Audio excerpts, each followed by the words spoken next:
Hey everybody, welcome to another edition of the Casual Fan Podcast, the most accurate, the most exciting, and above all else, the most profitable sports gambling podcast you will find absolutely anywhere. I am your host, Ben Holmes. Today we are going to the Wild Wild West, the AL West, that is, as we look at yet another division in the American League with three good teams that are in with a chance to win it all, and also two bottom feeders. But we're going to look at the over-unders today, and we're going to decide what plays are good overplays, what plays are good underplays, and ones we should maybe stay away from. Today we're going to separate the pretenders from the contenders. You have the Athletics, the Angels, and the Astros. They all begin with the letter A, and they all have a chance of finishing atop this AL West division. Let's start from the bottom and we'll work our way up. At the bottom of our list, the Texas Rangers. They finished 22-38 in the shortened season. That would have projected them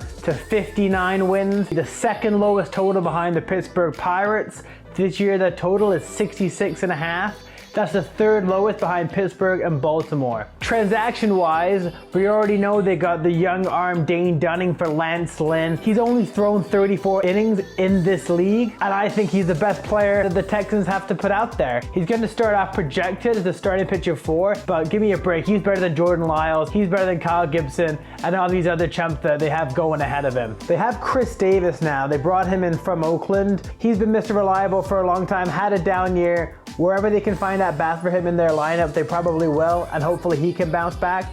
They did say goodbye to longtime batters Shin-Soo Choo and Elvis Andrus. But here's the scoop, guys. They actually have some decent arms in the pen. Although there's question marks about the actual closer position itself, that's because they do have some candidates in there that are good enough to close. Offensively, their top prospect, Leody Taveras, will also lead off, and he will steal some bags as well. He gets on base at a high clip. He steals bags. What more can you ask for out of your leadoff guy? Great stuff. Nick Solak, Willie Calhoun, Nate Lau, David Dahl, they've all had a certain amount of promise in this league. They've all been effective in this league, and they'll all do a job for you on a given day. There's also my man Joey Gallo, who I still think is unmatched in terms of raw power. And wherever we talk about where people are going to finish in the home run ranks at the end of the year, Joey Gallo, if he plays as much as he can, he's going to be right up there. He's going to hit at least 40 bombs. And all that being said, I completely talked myself into the over here. I'm even surprising myself, but the total number is very low, and they actually have some guys. It's not the end of the world. It's okay. It's meh, whatever. But you know what? When the total's that low, it isn't like the crappy Orioles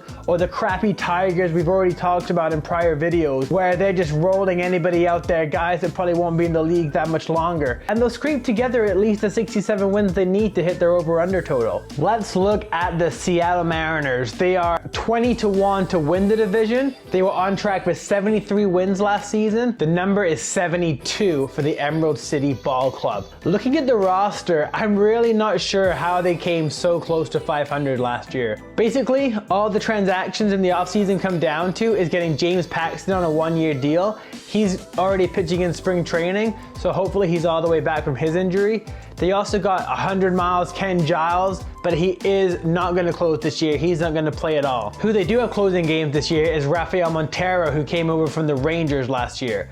Obviously, the closer for the Rangers didn't have too many opportunities to slam the door, but when he did, he had 8 saves and 0 blown saves. You should know by now my feelings about Marco Gonzalez. I don't rank him in the upper echelon of pitchers, but he will get a job done for you. He will have bad starts because he doesn't strike out enough guys, but he'll limit runs enough in enough games to give his team a good chance to win each time he takes the mound. And if James Paxton, like I said, if he's all right, there's plenty worse SB2s to have in this league. Justice Sheffield, who they got from the Yankees a few years back, he was actually great against lefties last year, and in his last 8 starts, 6 of them were quality starts. There's definitely worse guys to fill a rotation with, and he's only 24. And I expect their rookie, 33rd overall prospect, Logan Gilbert, to come up and pitch some really good quality innings for them this year. If you look at his minor league numbers, he has been really good down there in the minors. I don't see why he can't come to the majors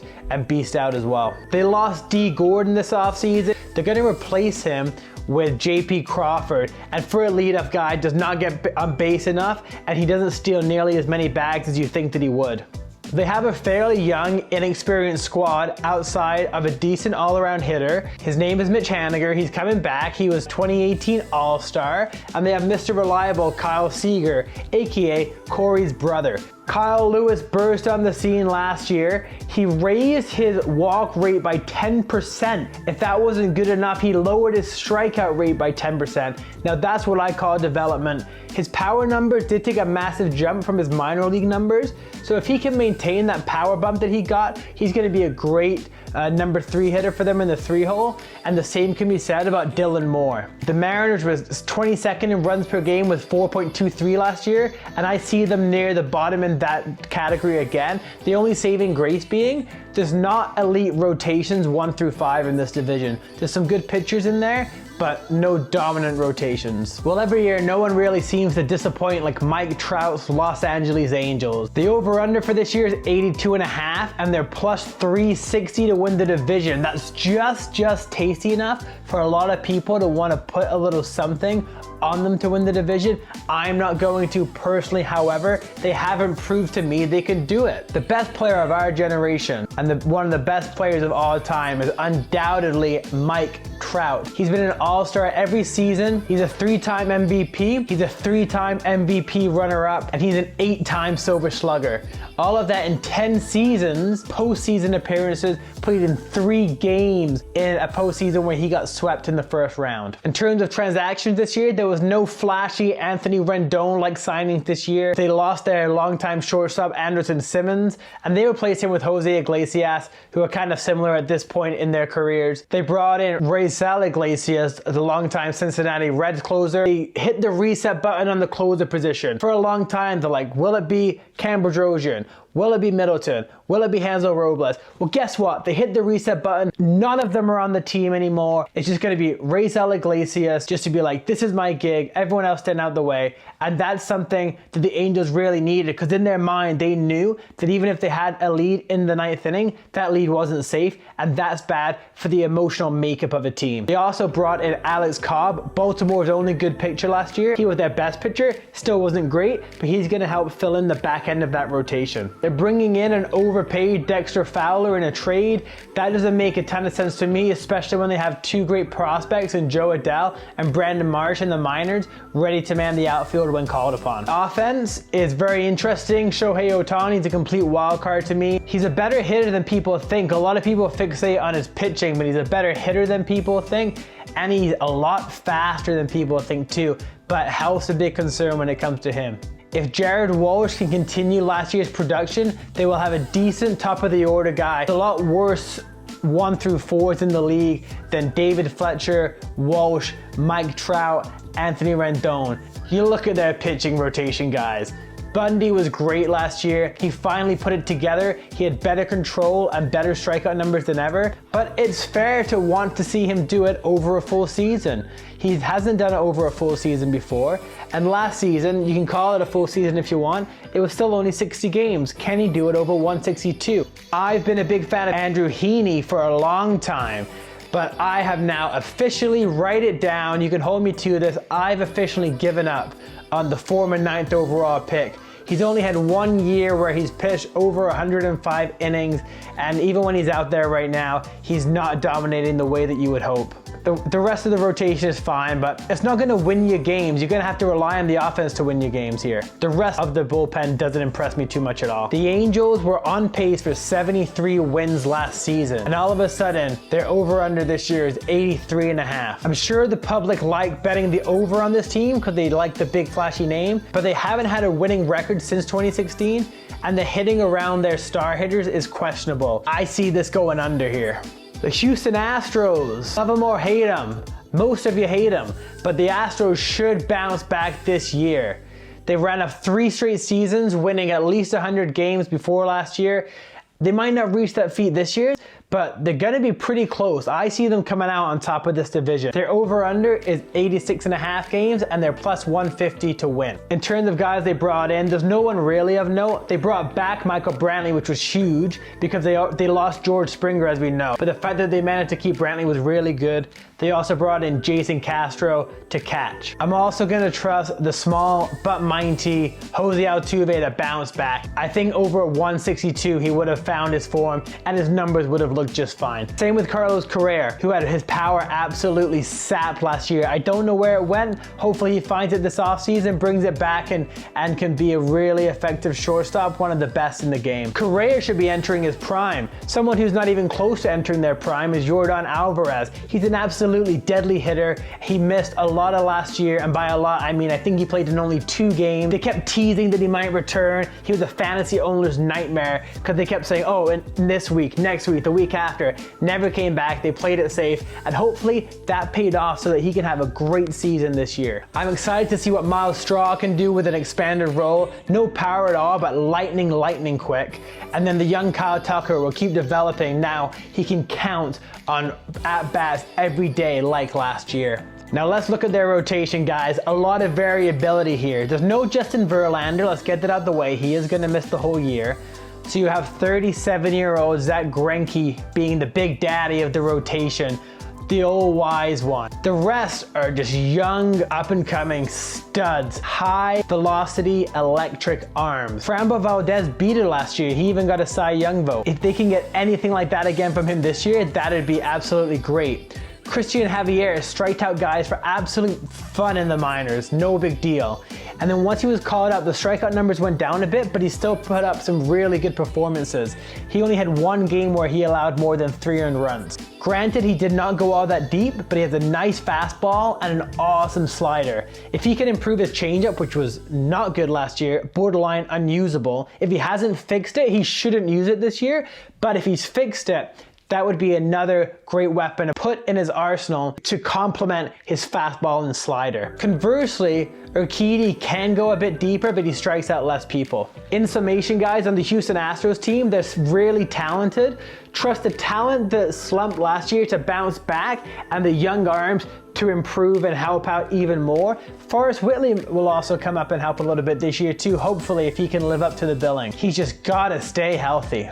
That brings us to the division favorite, the Oakland Athletics, plus 135 to win the division, over-under set at 87.5. They were on pace for 97 wins last season, and I don't see them touching that again, but Vegas knows that too, because their number is 87.5, which is pretty spot on to where I'd put it. So now let's look who they shipped out of town. They got rid of their star closer Hendricks, they got rid of Robbie Grossman, and then former MVP Marcus Semien is out too. And then we also mentioned longtime Oakland staple Chris Davis with a K. They did bring in Trevor Rosenthal to replace Hendricks, who had a good season. I think it is a bit of a drop, but hopefully not too much. They brought in Elvis Andrus. A lot of interdivision stuff happening here, as we can tell. A lot of different interdivision movement with players that you don't see all that often. But Andrus went from the Rangers to the Athletics. He burst onto the scene when he was young. He's now 32.